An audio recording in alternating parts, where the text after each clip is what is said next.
লবণাক্ততা এবং পানি স্বল্পতার কারণে সাতক্ষীরার উপকূলীয় এলাকায় সবজি উৎপাদন ছিল কৃষকের কাছে স্বপ্নের মতো।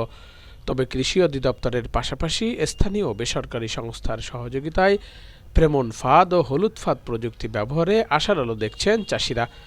পতিত জমিতে এখন সবুজের সমারোহ। এতে সবজির চাহিদা পূরণের পাশাপাশি বাড়ছে কর্মসংস্থানও।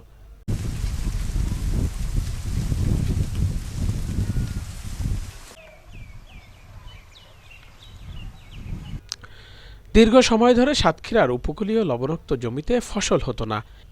একদিকে লবণাক্ততা, অন্যদিকে পানি স্বল্পতার কারণে শত শত বিঘা জমি পরিণত হয়েছিল মরুভূমিতে।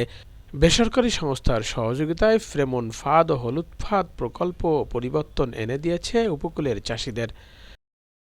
সবজির ক্ষেতের মাঝে মাঝে ফাঁদের ব্যবহারের ফলে পোকা দমন হচ্ছে, যে কারণে সারের ব্যবহার ছাড়াই নিরাপদ সবজি উৎপাদন সম্ভব হচ্ছে।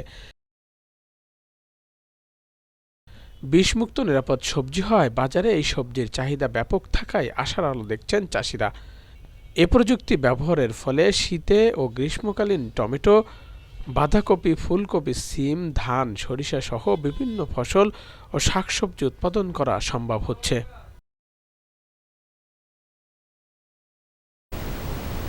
বিষমুক্ত সবজি উৎপাদন করায় সবজির যেমন চাহিদা বাড়ছে, পাশাপাশি সবজির ফলনও ভালো হচ্ছে।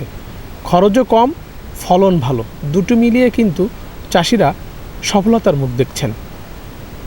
আমরা যতদূর জানি, আইলা সিডর সহ প্রাকৃতিক দুর্যোগের কারণে এই অঞ্চলের হাজার হাজার বিঘা সম্পত্তি লোনাপানিতে তলিয়েছিল।